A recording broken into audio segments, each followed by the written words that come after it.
What I needed was not a new weapon, but a new animal. A new animal? Exactly so. You found one? Yes.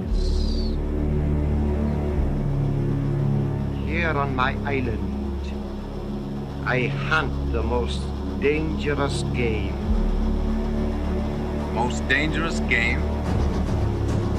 Most dangerous game? What could it be? The game I am hunting is all of you. We are going to hunt you cricket. What happens if I get caught? Ooh, don't get caught. Don't get caught.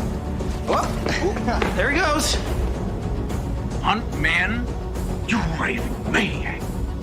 Well, conventional wisdom says good fleeing will always be good chasing. But the stats say put your money on the guy with the gun.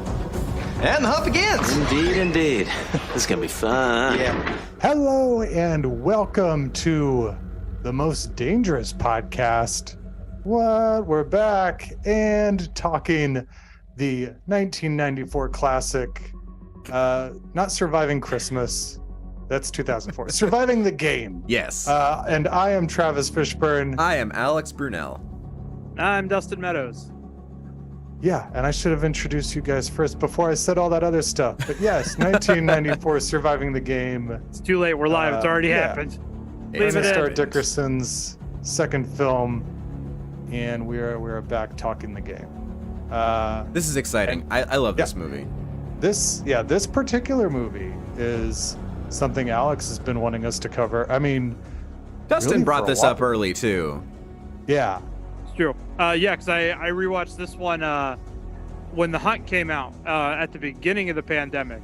I spent all week watching Most Dangerous Game riffs, and this was one of them. Nice.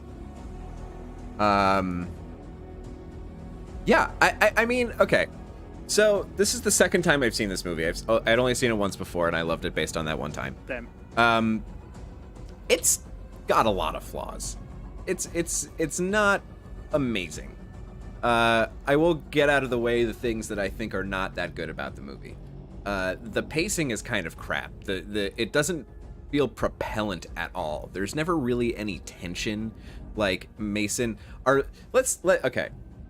I'm gonna rewind. I'm getting ahead of myself. Yeah. Let's talk about what this movie is. Yeah. I'm just eager to talk about Surviving the Game, you guys. So it is the Most Dangerous Game riff, obviously. Mm-hmm. If you're new to this show, this is technically, I guess, season 2. The idea is we just discuss a bunch of movies based on the short story The Most Dangerous Game, which is where a person is brought to a place by a hunter in the original story to be hunted. He's going to hunt the man. In the original story, in most iterations of the story, the hunted winds up besting the hunter or hunters. Yes. I don't think we've watched an iteration where they die. I don't know if there's any version where that happens. Well, that's interesting.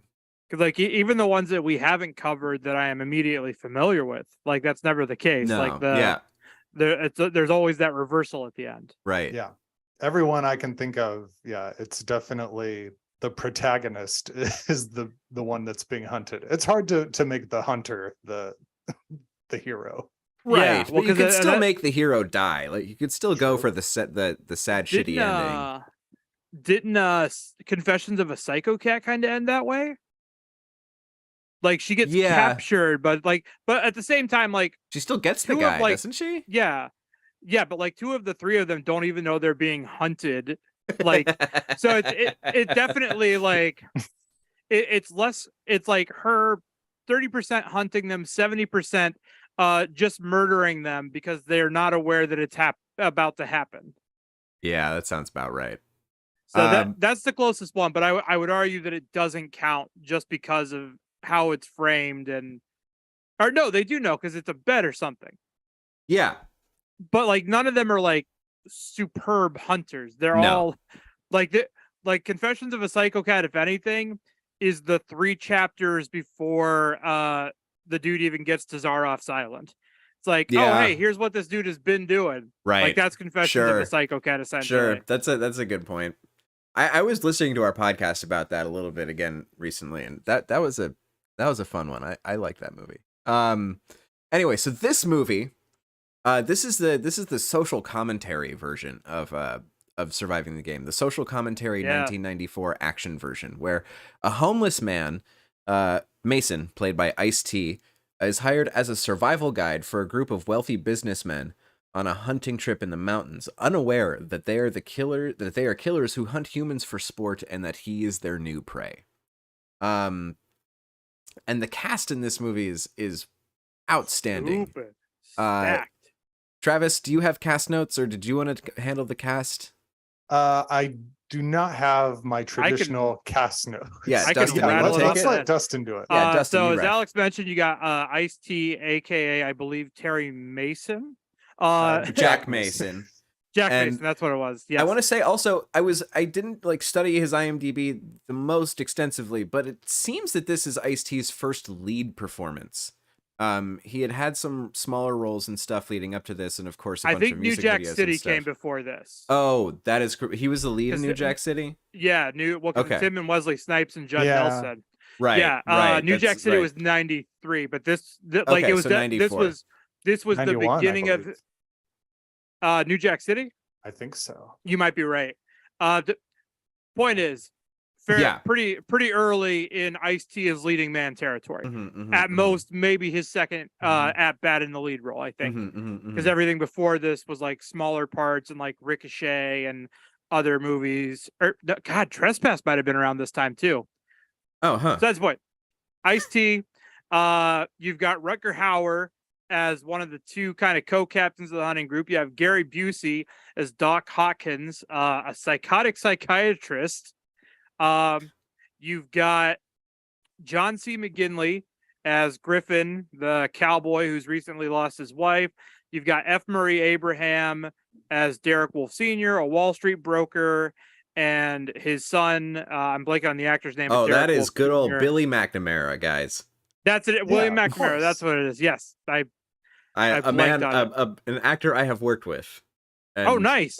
And Billy Max, did you ask him about this movie? I was gonna say, why didn't you ask him on the show? I hadn't seen this movie at the time, I think, or maybe I had, but yeah, I don't have anything bad to say about the guy. I just don't want to say any of the opinions I have on a broadcast medium. I'll happily tell you guys anything off the air. That's fair. Save it for off pod. But gotcha.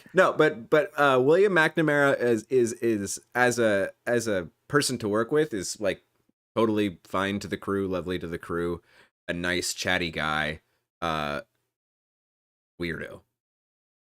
Not bad. Not bad. I think you got to be a little weird to stay in it as long as he has. But you know, like I want to say like when he goes unhinged in this movie, like when he goes full like, Dad, make him stop. I've seen that mode. I've seen him do that mode. You know, and like so like he's still like that kind of performer. That's amazing. Or at least he was 5 years ago. Oh, fun. And I love. Okay, so this cast you mentioned other the cast.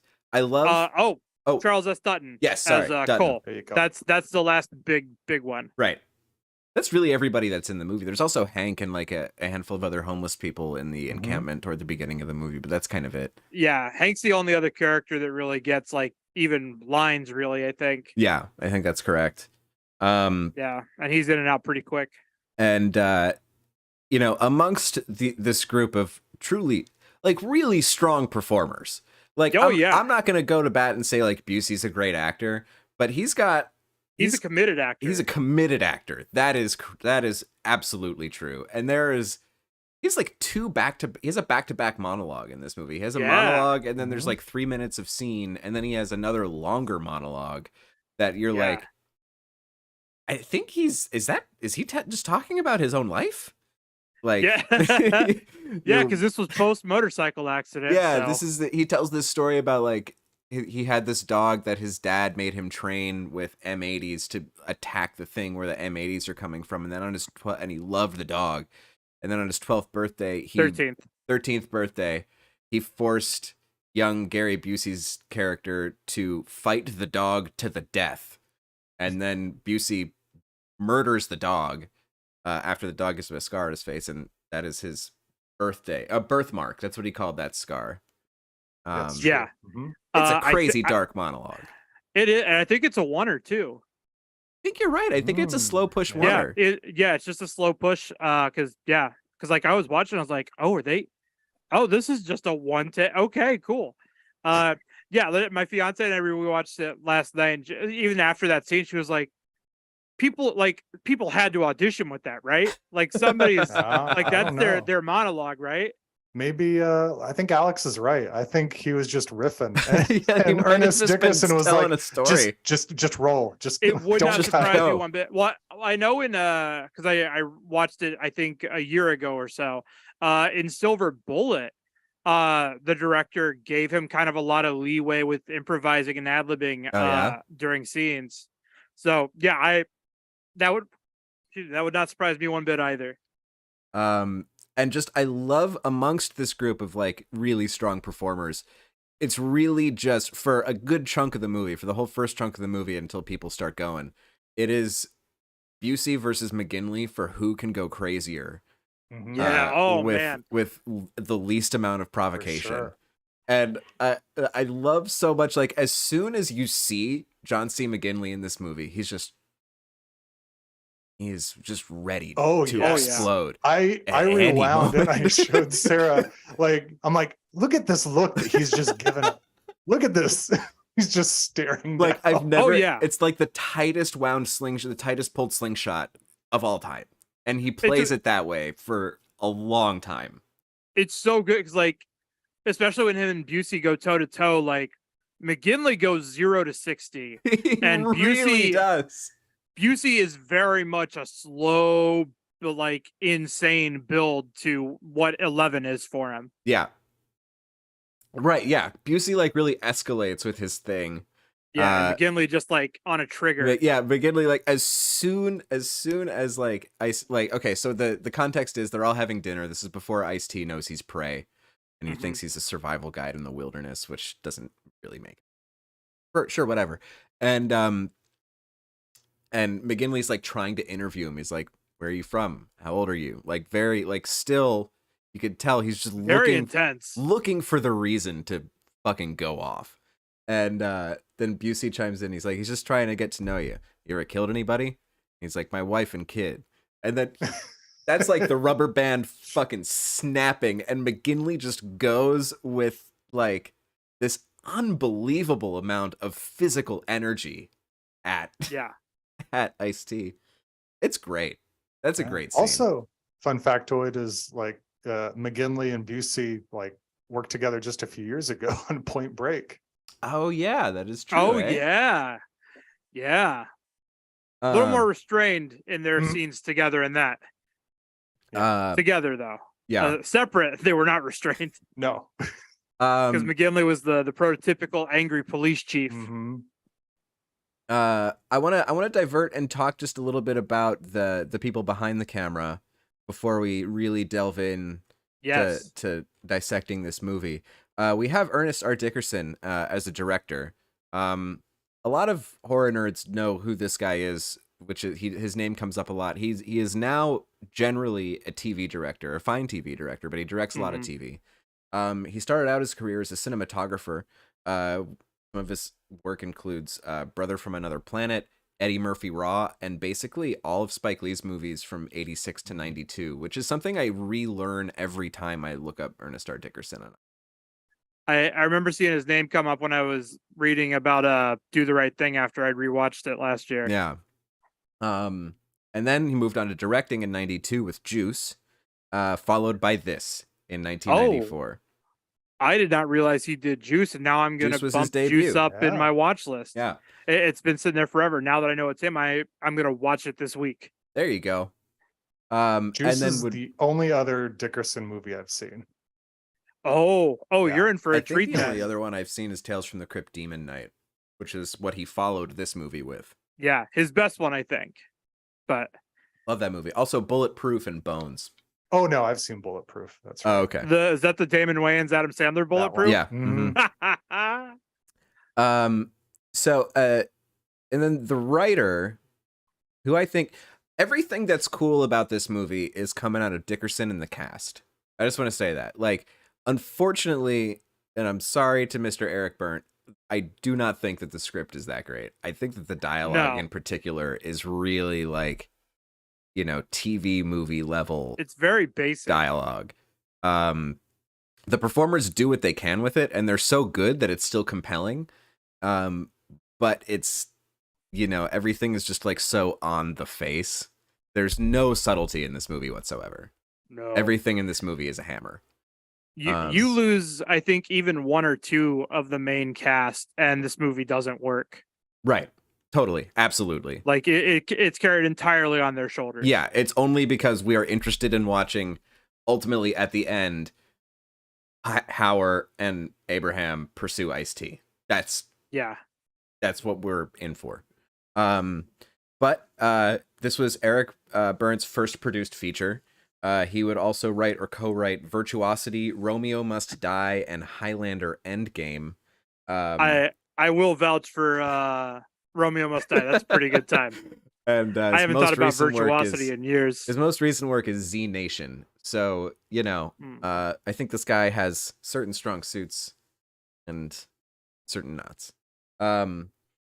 The cinematographer, I wanted to look up the cinematographer because unfortunately, aside from a handful of shots and sequences, I did not love the cinematography in this movie. Neither do I. And like, that's very just interesting knowing, you know, that Disckerson himself was a cinematographer. Right. Spike Lee's films are all like really loud and visually interesting. Yeah. So you just imagine like, oh, yeah, and this should look different. Right. It's surprising. It's an action movie, and the camera work didn't feel very dynamic to me. No.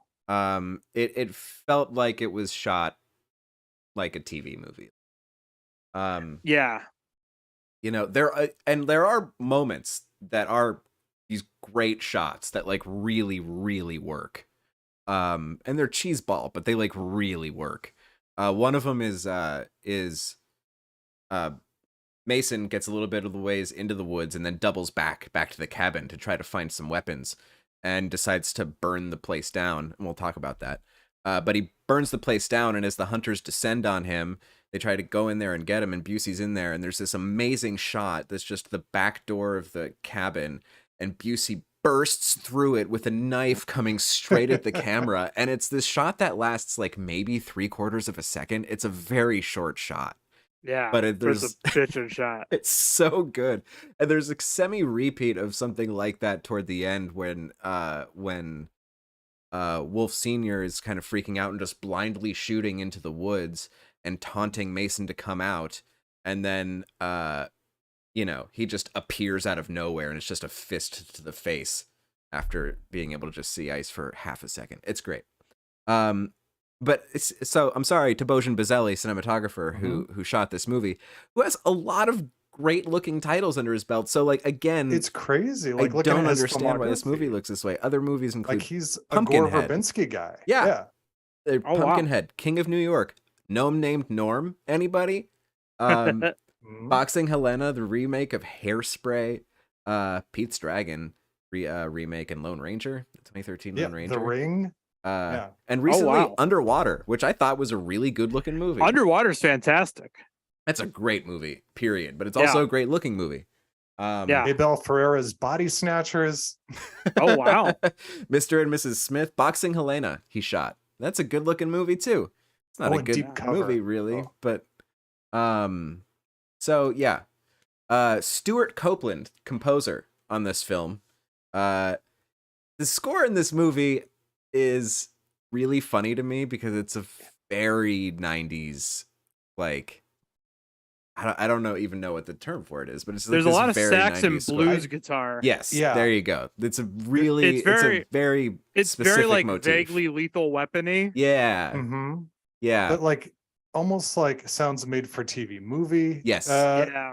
And especially at the beginning, like when it's in the city and before they get to the hunt. Yeah, and and it's the moody saxophone solo. Yeah. Yeah. And when they get, to the location where the hunt's gonna be, I told Sarah, I'm like, I feel like they just like swapped composers because this Yeah. feels so tonally different. Just play Streets of Bakersfield. Come on. Yeah. So Stuart Copeland, right. That's known by many people who listen to pop music as the drummer of the Police. I was just about to ask if it was the same Stuart Copeland. Wow. And since his career in the Police, he composed for many films and TV shows. His first was Rumblefish in 1984.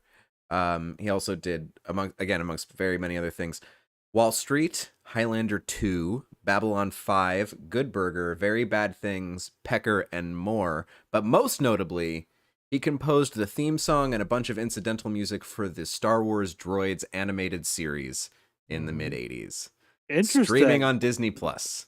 So if you ever want to hear a really bad song that sounds like a Police B-side that should have stayed lost, tune in to Droids on Star Wars Vintage, I think is the category on Disney Plus. That's amazing. So.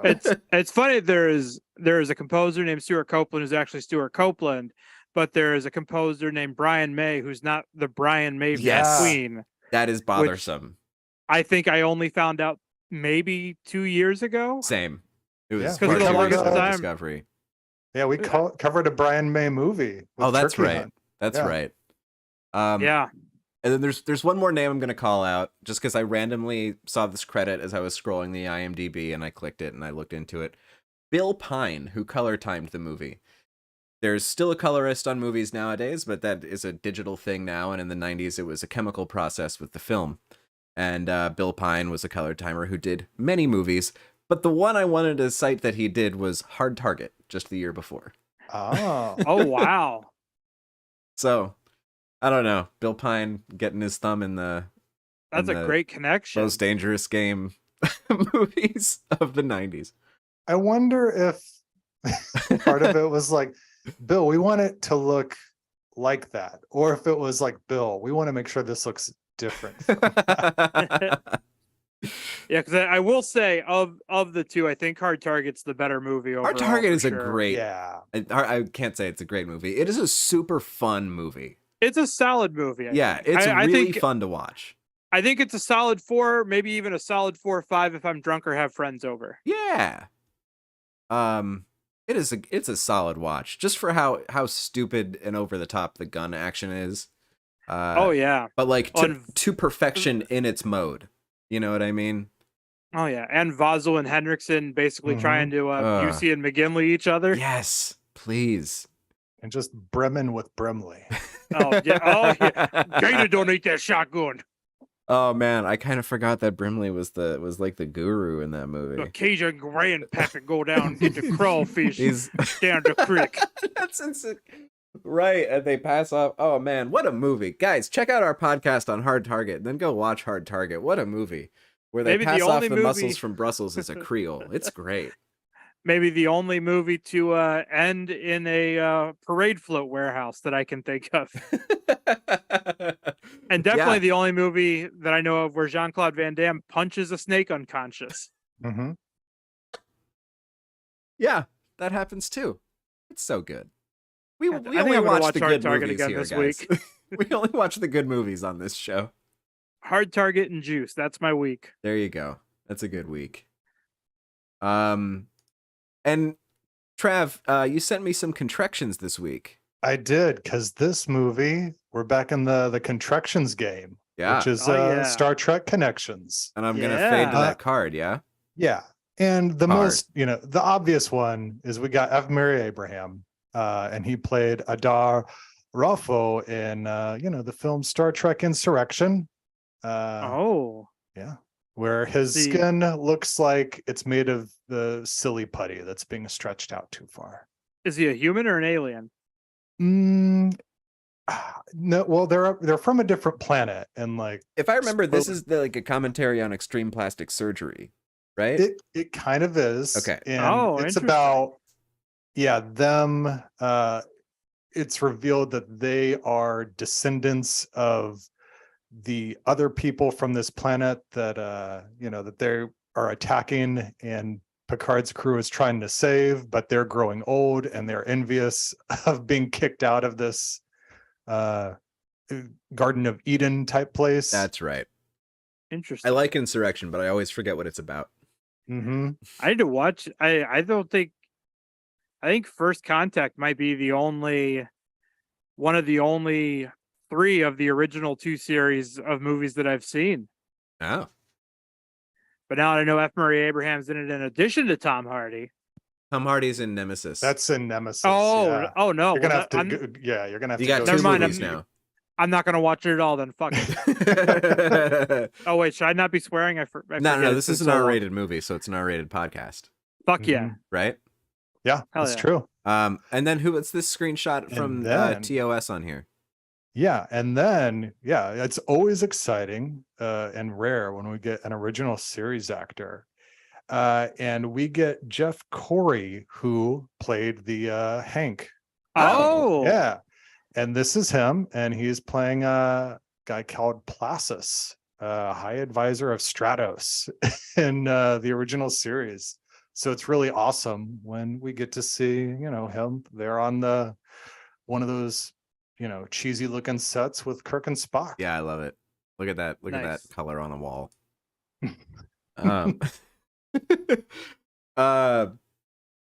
So yeah, that's the background on this movie. My criticisms I was saying before, it doesn't feel propellant, and I don't think it's shot that well. And those are super bummers, and I don't think the dialogue is very good. But it's still super worth watching, because where else are you gonna get this assembly of people doing this specific thing? Yeah. You also get Ice-T with big ass dreadlocks. Big ass dreads.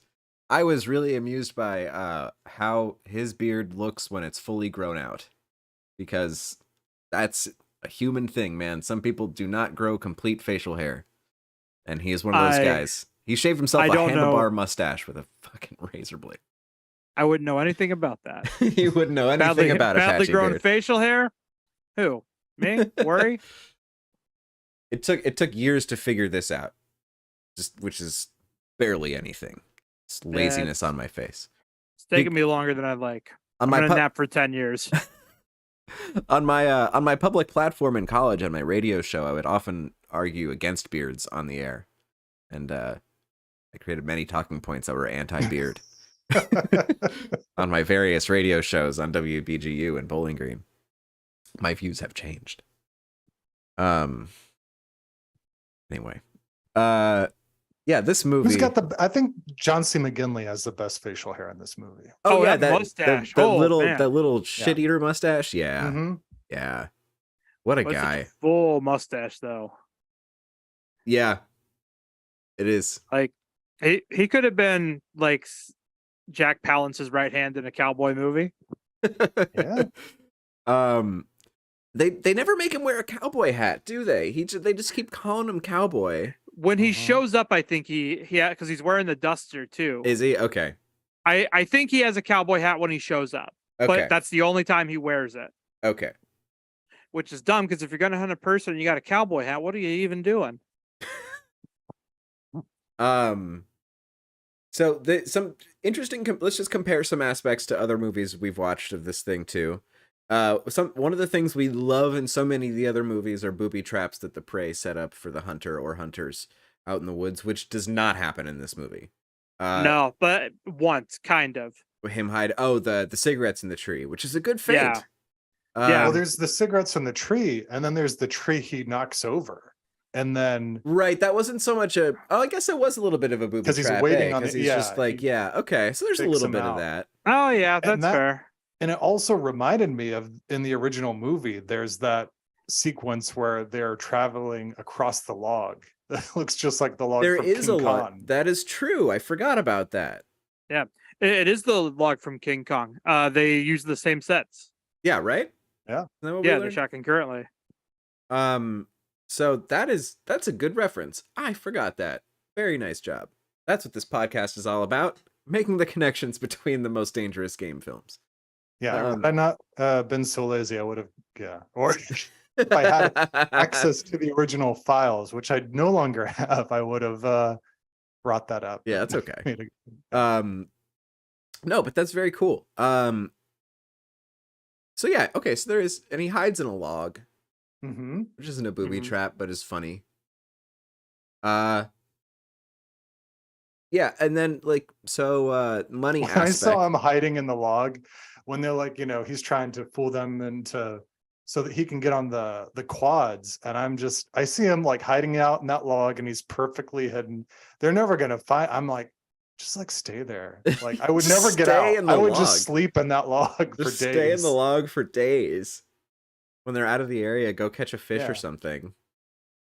But other comparison is a money thing. Like a monetary reward has been a big component of a bunch of these. It's like if you survive this, you get this reward. If not, you are dead. Yeah. And that is a little bit part of it. Like he is brought there. Mason is brought there under the understanding that it's a job, for which he has been paid $200 up front, and will be paid $500 a week.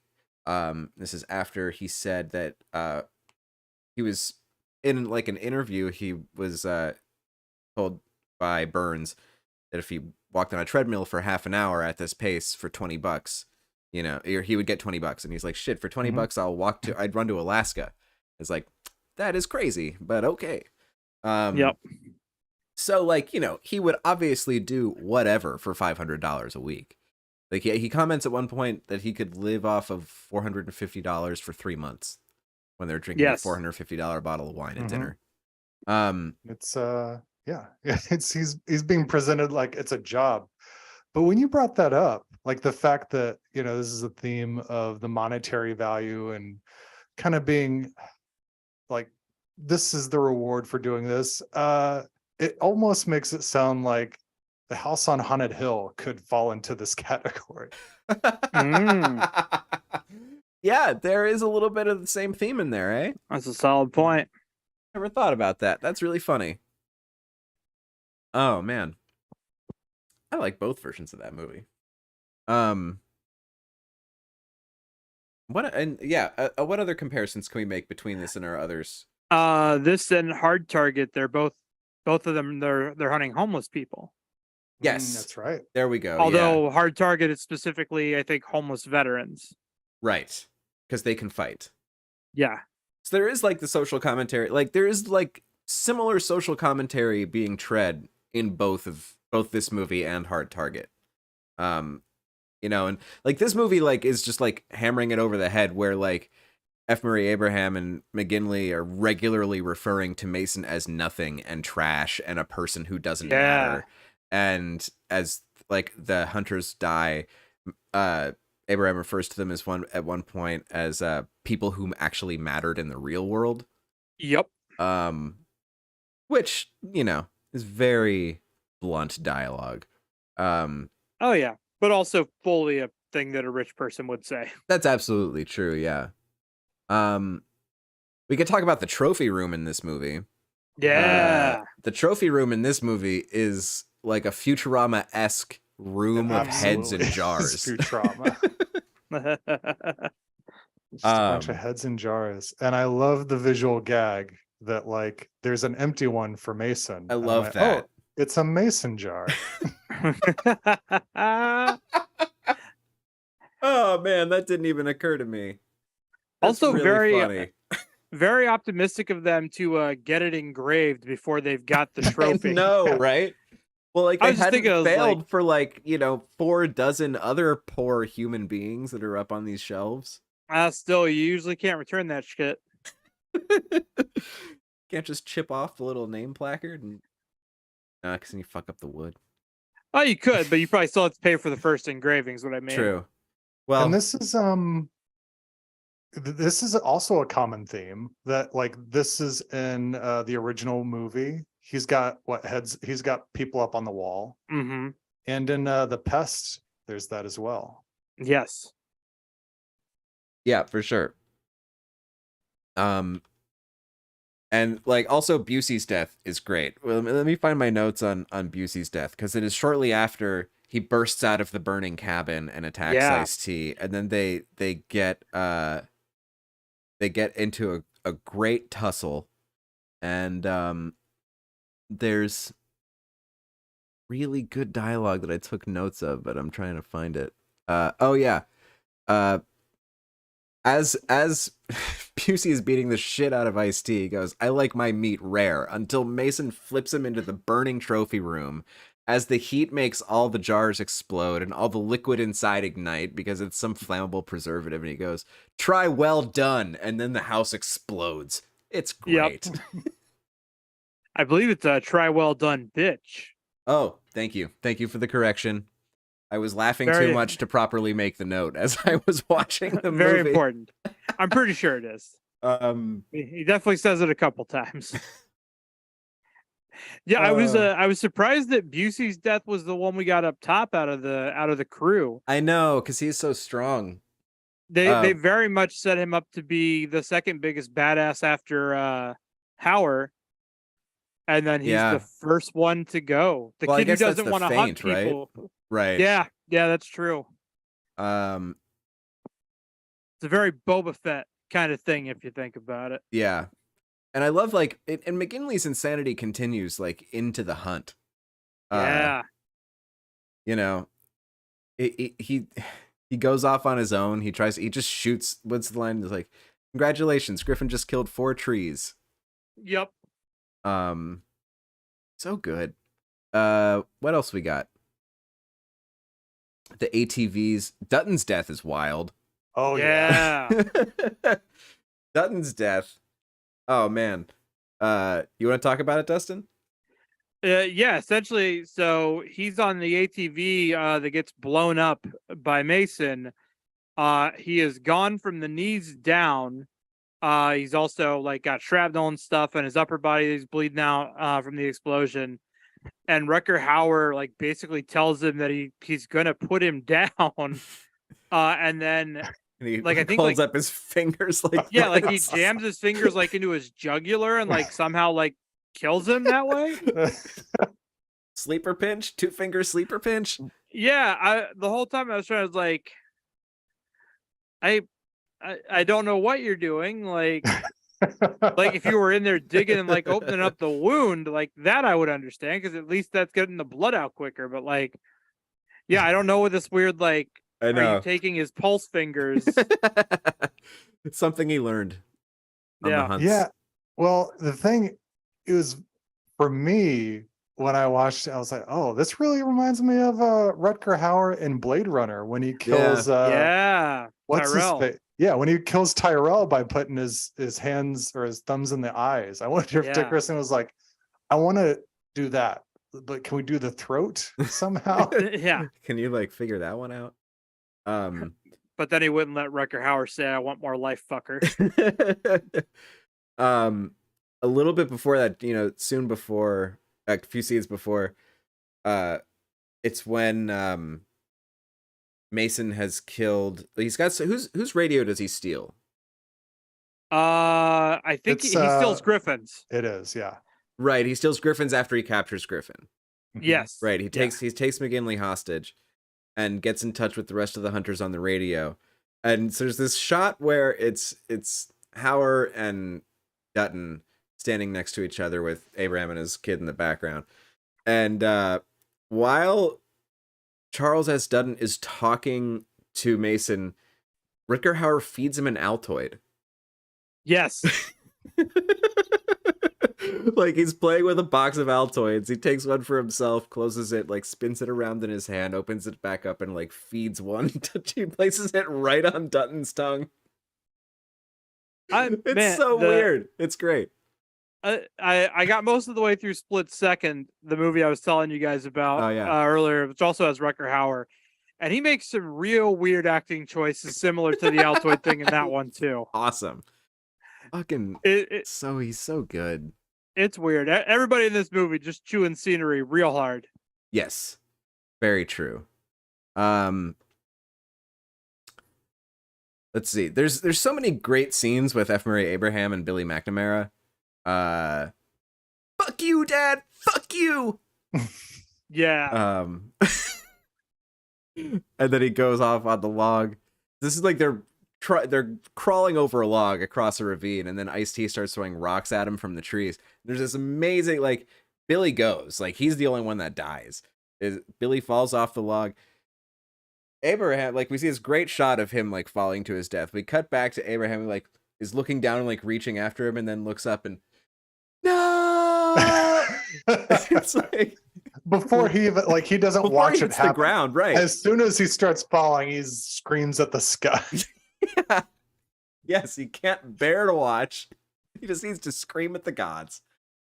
He's seen Cliffhanger. He knows how this ends. It's like it felt very like stage actory in a way that like I really like in this context. I don't think it's good, but it's just like F. Murray Abraham going for it.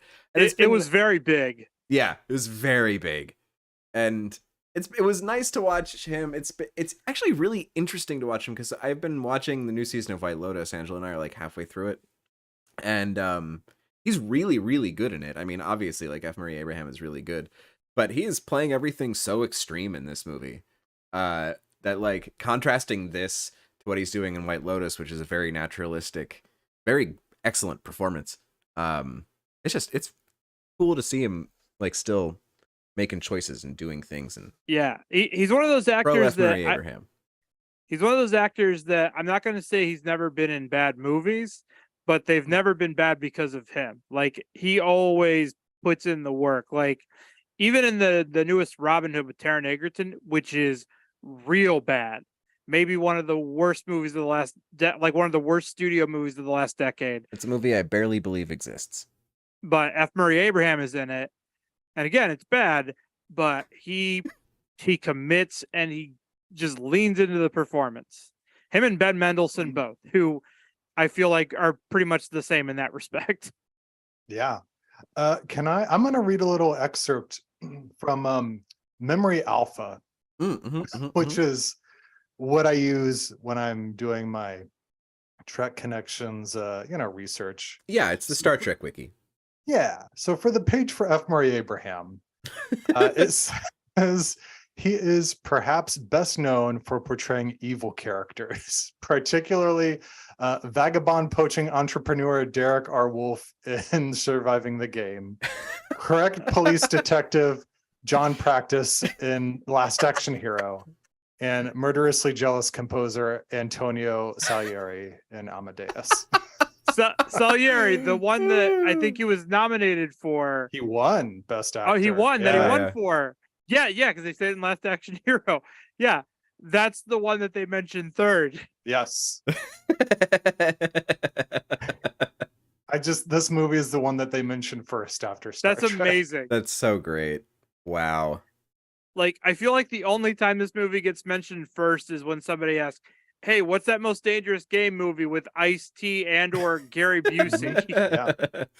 Yeah. Yeah. That's the only time it comes up first.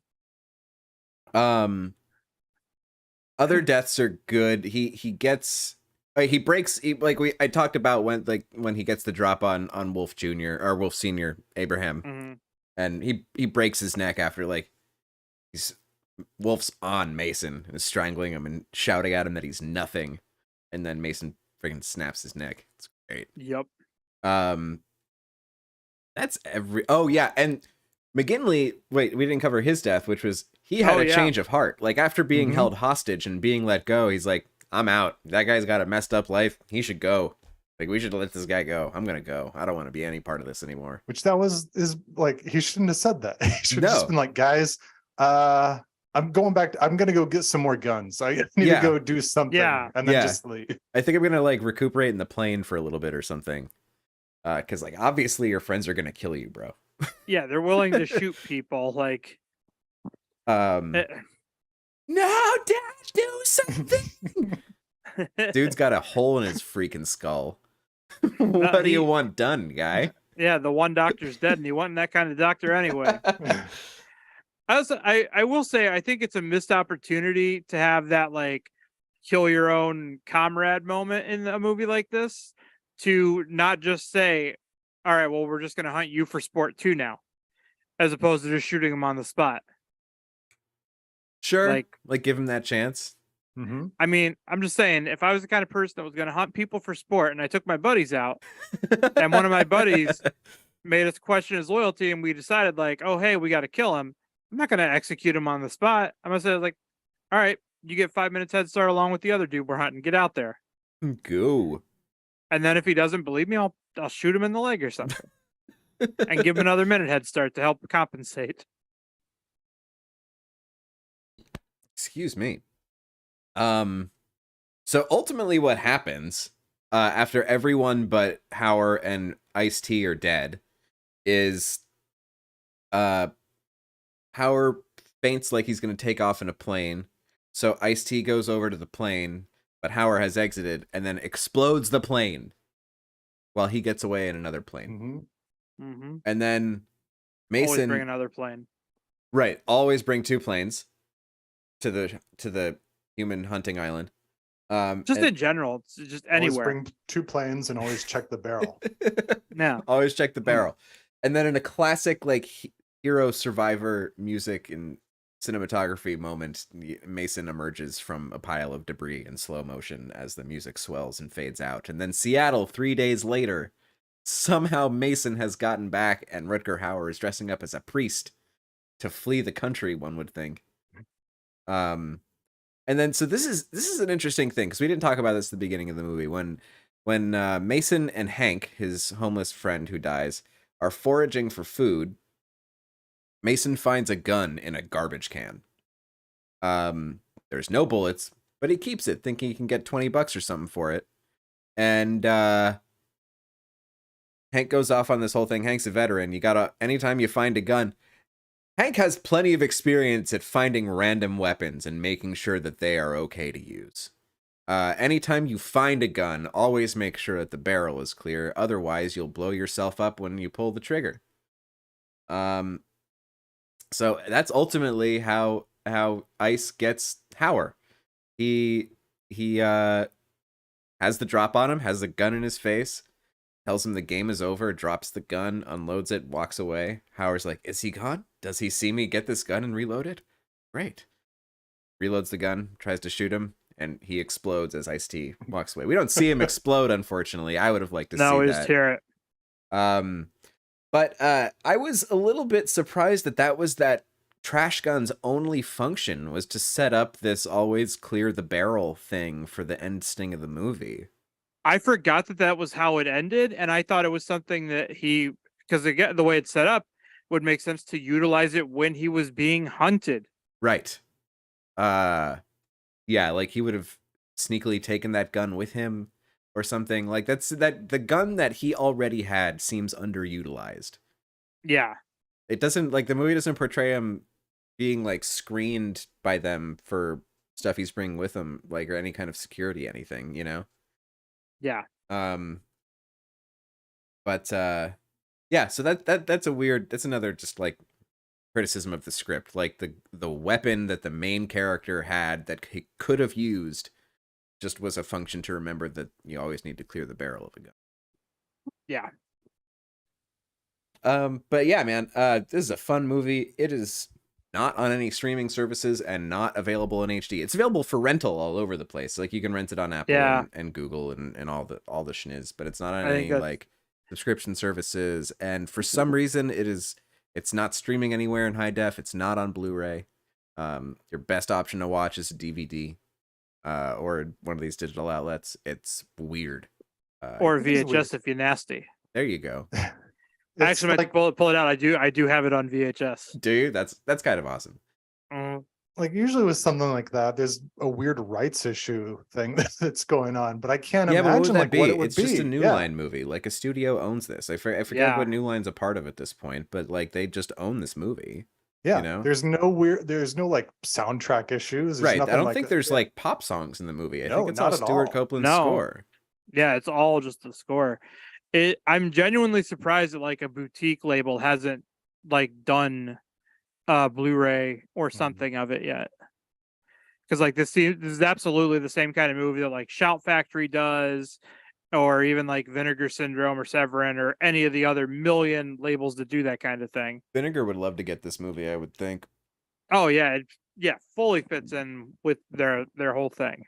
It's just unfortunate that so much of I guess really, is it just Hauer of the cast that's dead? Is everybody else still alive? I believe is Dutton dead? Actually, no, Dutton's still alive. Dutton's alive. Murray's UC's alive. alive. Ice-T's alive. Yeah. Yeah, I think it's Okay, you just can still hot interview power. a lot of these guys.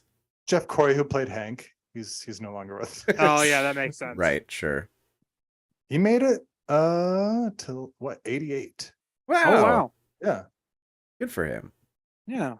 But this movie is a super good time if you want to seek it out. Like, it's nothing incredible in terms of you have to want to watch this cast to do this thing. That is the thing about the movie. If it was not this cast, it would not be compelling. That's unfortunately that's the thing too. I think this is what, like 93 minutes long. 96, but yeah, it's pretty brisk. Yeah, it's not super well paced, but it goes by pretty quickly in spite of that. Yeah, and the moments that shine, like, really do shine. If you just go to the IMDb page and scroll through, like, the frame grabs that IMDb has, you get a good sense of the kind of energy you're going to get out of this movie. McGinley's crazy eyes are in here. It's very good. I legit, like, honestly, I think if I saw that cast, like, on the cover of any movie, like, I wouldn't even care what the movie was about. It's just like, oh, all 5 or 6 of these dudes, I don't care what this is. I'm gonna watch it. Right. Like, I think when I found out about it, I like saw Most Dangerous Game reference on it, and then I was like, and it's this cast? Are you kidding me? This is one of the movies that I remember seeing very vividly in my video store when I was a kid. Oh, cool. Because the poster is just Ice-T running and there's a crosshair on him. And then you've got Busey and Hauer on like either side, like above and like kind of to the background, like both just holding guns. And so I was like, what is this movie? Yeah. Yeah, the good old crosshairs. Front and center on so many 90s things. And yeah, they really highlight like Rutger Hauer and like the camo paint. Yes. Yeah, and the bandana on some of the posters, yeah. Yeah. Another thing I took note of when watching, I wanted to bring it up, is I'm not usually like a weapons guy. Like, I don't care about like guns, but one that I always get excited when I see it is from Jurassic Park. It's Muldoon's SPAS-12, and that's what the Nelson shotgun. McGinley, yeah, that's what he uses. Oh, in this heck. movie. Yeah. I thought it looked takes. familiar. That's the Yeah, Raptor it's a gun? big shotgun. It is. Mm-hmm. Oh, wow. That's interesting. I did think it looked very familiar. In both 93. That's interesting. Or 94. It's just because it's such a unique looking gun. Yeah, and it's got that hook. That you like unfold, and they make such a big deal out of in Jurassic Park. It's like the moment in Jaws when Quint is like buckling himself in, is what like Muldoon does with the gun. Yeah. It's very much like one of those shotguns that, like, if you see somebody with it, you're just like, what are they going to use that on? Yeah. Raptors are people. Yeah. So. Raptors or rappers. Yes. Ice-T does have a body count, so they're right to be prepared. Got him. That was good. And for anybody who doesn't know, Ice-T has been in a metal band since the early 90s called Body Count. They had controversy in the early 90s for releasing a single called Cop Killer, which they continue to perform in concert. I mean, it's the most popular song. Yeah, theirs, I mean, so. it is a cult classic. Body Count is wild, man. If you've ever just listened to Body Count, it's just Ice-T screaming over like thrash speed metal. It is. They're pretty good. I actually just re-listened to their first album like a week or two ago again. It's a good album. Such a great album. Yeah. Also, if you're on the fence, their cover of Institutionalized is something to be heard. And there is an accompanying music video, which is also pretty great. So nice. Seek that out. Okay. What else? Do we have any further thoughts on Surviving the Game? I think we've kind of covered the best parts of it. Yeah. Like I mean, if we haven't sold you on it at this point, you were never going to watch Surviving the Game to begin with. That's true. Like, but thanks for listening anyway. Yeah, like it's you know what the premise is. Like it's a great cast who does some pretty solid work in spite of the kind of thin material they're given to work with. Yeah. So yeah, we'll probably try to continue this for a couple weeks, right? Let's keep doing it. Yeah, we'll keep doing what are we this talking until about next? Until Mando? Until Mando in March. Okay. So I don't So we let's- didn't talk about this beforehand. Yeah, so last time you seemed to not like when we discussed what we were going to do next time while we were on the air, because then we were Well, off the let's air do for it. 8 weeks. Because we could discuss now, or we could discuss, after the show, whatever what you want to do. Yeah. No, let's do it on the air and we'll commit now. Okay. Yeah. I also, while we're in this part of it, I was on Paramount Plus the other night and I found this movie that came out last year called Dangerous Game: The Legacy Murders. What? Oh, And it's what? which is clearly, based off this premise. It's got Jonathan Rhys Meyers in it, John Voight. It's Wait, say the I title didn't again. even. Dangerous Game: The Legacy Murders. So this is definitely going on the list. This is Oh, I'm yeah, it just has adding it to to. the list right now. Yeah. yeah. Because then what? The remake was what, 2 years ago? I think had Casper Van Dien in it, Yeah. which I have not seen yet. Wait, which one had a Casper Van Dien? I think right around when we started this, there was one that was either in production or was coming out. It was like 2021 or yeah. 2022. But yeah, because I think Casper Van Dien might have even been the Zaroff role for it. But I remember seeing his name attached to it. Baron von Wolf, Most Dangerous Game, 2022. Yeah. Huh. I think this came out. It's got a 3.4. Oh yeah, IMDb. like I didn't see it anywhere. I thought that it had come out. Let me see if it's available for us to watch.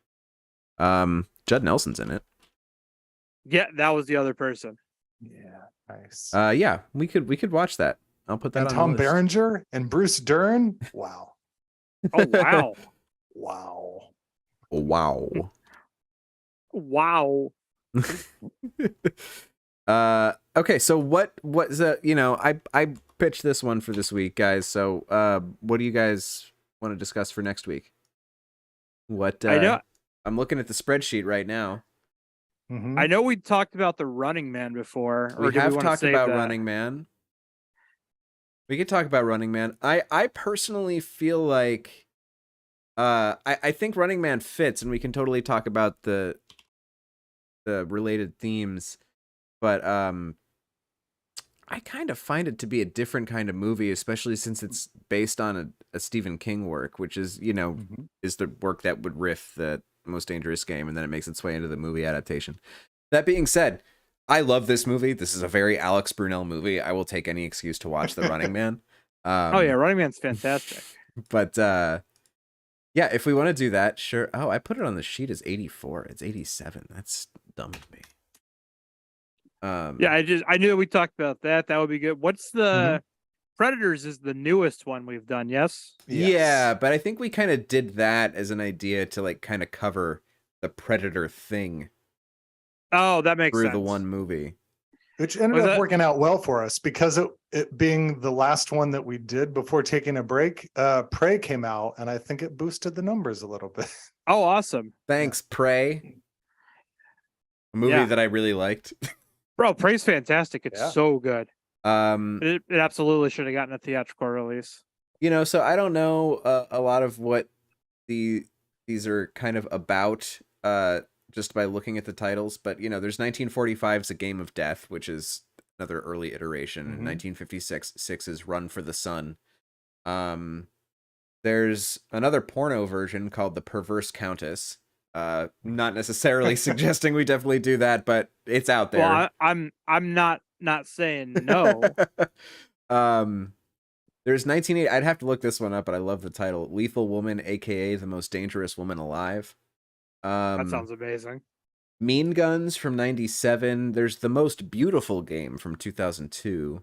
Mindhunters from 04. We have Apocalypto on this list. Yeah, that's right. Is Mindhunters, is that the one with Christian Slater and LL Cool J? Or is that a different Mindhunters? No, that sounds right. Yeah, it's from 04. That's the one where like Rennie they're like Harlan directed. yeah, they're like the profilers and they're trapped on the island. Yep. Okay, that is the same Mindhunters I was thinking of. Yep. Rennie Harlan. A Rennie Harlan film. Yep. Ooh. I like that idea, actually. Yeah. Yeah, it's probably the only Rennie Harlan that fits.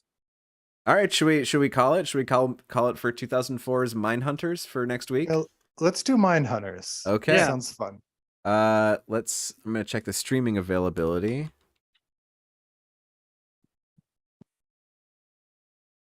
I'll just ask my boy Johnny Lee Miller from Hackers. I got him on speed dial. He can just send me his DVD.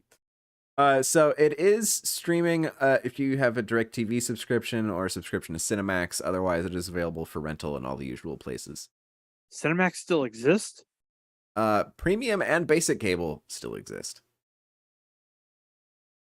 God, I get weird.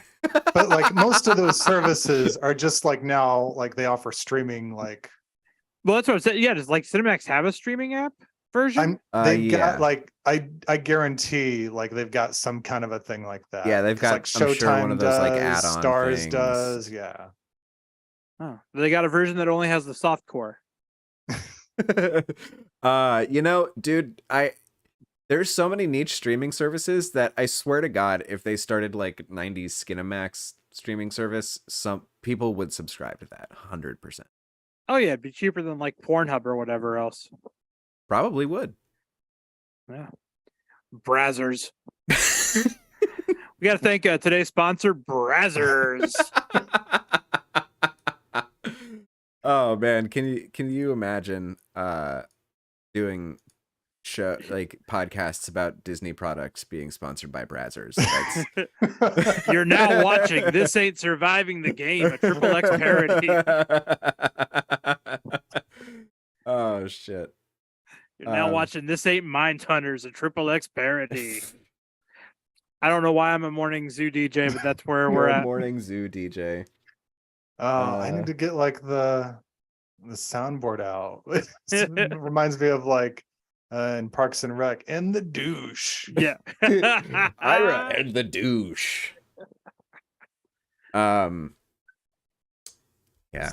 Being a radio DJ is fun, man. You get to do stuff like that. I did like a smooth late night voice show.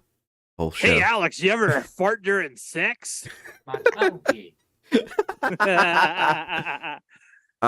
Greedo, you ever squirt and pee on your gal?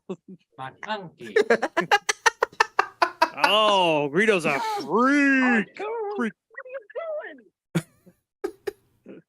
Okay. Perhaps we wrap Sorry. it up and we come back next week to talk about 2004's Mindhunters by Rennie Harlan, filmmaker. Sweet. You may know Rennie Harlan's work from Nightmare on Elm Street 3, right? No, I don't think he did No. Dream Warriors. He No. did. It was it one of the 4? later ones. No, he did. Four No. sound. No, it's 4. I thought it was got- Freddy's Dead. I think it's Freddy's Dead. No.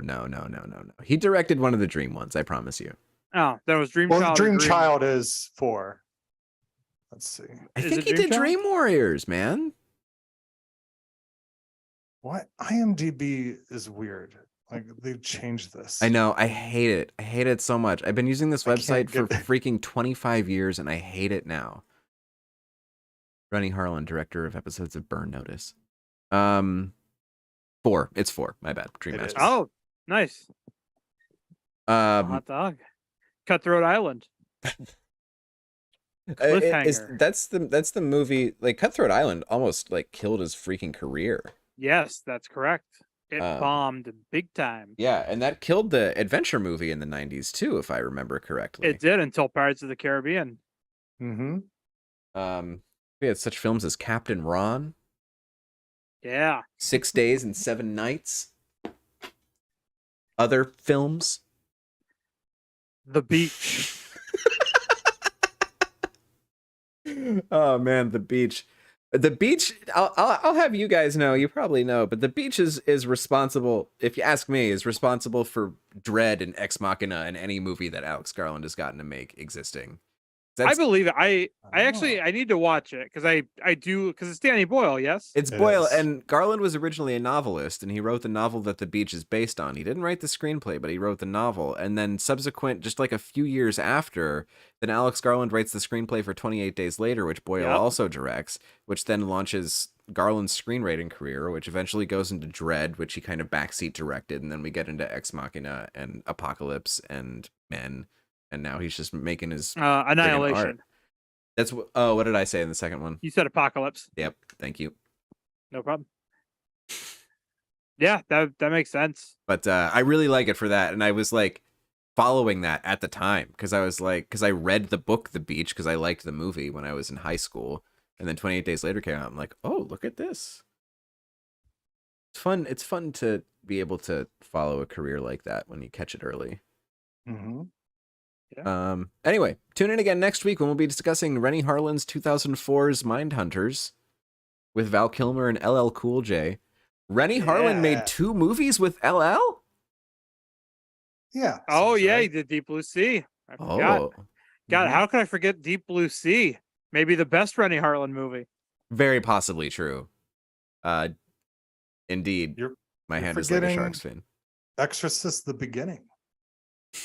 One of 2 versions of the same Exorcist movie. Yeah. And the Which is reason also that a I movie he sometimes made get in 04. Schrader and Rennie Harlin confused, which is wrong. Paul Schrader and Rennie Harlin are not the same filmmaker. They are very different filmmakers. I've never fallen asleep during a Rennie Harlin film. Take that, the card counter. Who did? Oh, it was Verhoeven did Hollow Man. I don't know why I was thinking. Yeah, he did. I just watched the original Invisible Man last weekend, and now I really want to rewatch Hollow Man. Hollow Man is really gross. I remember it being a very stupid fun time. It is stupid fun, but it is extraordinarily rapey. Like, it goes out of its way to be like extremely rapey. It's creepy. It's got a lot of great effects moments. That movie was nominated for an effects Oscar, if I recall correctly. Yeah, the effects are pretty solid. You know, the same Academy that nominated Norbit for anything. You get to see Kevin Bacon's doodle go on transparent. In Norbit? Oh. Yeah, that's what the costume effects were for. Oh, wait, you meant Bacon's you meant in the Guardians of the Galaxy holiday special. I did. The part where we see Kevin Bacon's penis. Yeah, where he hangs brain out with the old 97s. In space. Yeah. Wow. Oh shit. Okay. We're really gonna go now. I'm gonna start playing. I'm gonna start playing the outro music even. All right. Okay. So until next time, Alex, where can people find more of you and your lovely work? I am a freelance camera assistant working in Los Angeles, California. You can check out my website with my resume at abrunel.com. The third-party Twitter app I used stopped working, so I can't even use Twitter anymore because they don't let third-party apps work anymore. So don't find me on Twitter. If you come over to my Instagram, I will be posting some stuff about the show that's coming out next Friday that I worked on last year called Shrinking, starring Jason Segel and Harrison Ford. That'll be on Apple Plus, Apple TV Plus or whatever. Please watch it so that we get to make more of it. Yeah, and I keep subscribe and watch it, everybody. Subscribe and watch. You can probably get a month free or something. And don't be fooled by 1923 being released first. We shot shot first. We shot first, and Harrison. First I've show heard with Harrison likes Ford. our show more.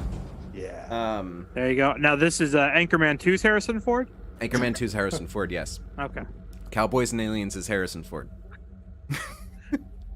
What lies beneath Harrison Ford? God, what a piece of shit that movie is. But yeah, please watch Shrinking. It's really funny, and it was a great time to make, and I'm very excited to see it. And if you make movies, hire me. That's all. Yeah, all those things. And Dustin, how about you? Squarespace is getting too expensive, so DustinMeadowsComedy.com is temporarily down. Oh shit! No. I don't have anything to post anyway. I don't think I've updated the site in like 3 months. But you can find me on Twitter and Instagram at Dustin Meadows for the time being. Mm-hmm. I actually just released the latest short film I shot called Secret Santa on my YouTube. It's Dustin Meadows Comedy. You can check out all the shorts I've shot and some other dumb stuff there. And if you want somebody to make music for your movie, get at me. Yeah, Do it. do that. I would have much rather have heard your score for Surviving the Game. Oh, I can still make one. Let's do it. Oh man, I wish we could get an audio track of the movie with the score mixed out. Mm-hmm. All right. I bet we could find it. Yeah. As hard as this AI. movie is to find. Just yeah. use AI. Or we just get everyone back together except for Rutger Hauer and have them very painstakingly re-record Just all of their ADR dialogue. the whole movie again. Oh, wow. ADR the whole thing. Yeah, You could ADR the whole thing. that's true. It's me, Gary Busey. I killed my dog. And that's all you say in the scene. The whole rest of it is silent. And it's just Yeah, mouth flapping, music going. You it just just keep looks saying, like your hearing's gone. "Yep, killed my dog. Killed him. Dead." Travis. All right. Okay. And me. You can find me still at Twitter at Travis Fishburne. Anywhere like that. Just at Travis Fishburne at most places. And yeah. The podcast is find on me all here and this there. podcasts. Is All the podcasting stuff. All the servers and the streamers and the Spotify's and the the YouTubes and the Facebooks and the Twitches. Yes. Podcast.com, podcast.org, podcast.truth.biz. Yep. all of those. Podcast.gov. We got on .gov this week. Mm-hmm. We're part of the National true. Registry now. Yeah. And so until next week, everyone just survive and stay alive. Is that what I say? Yeah. I think so, let's do yeah. that. Sounds right.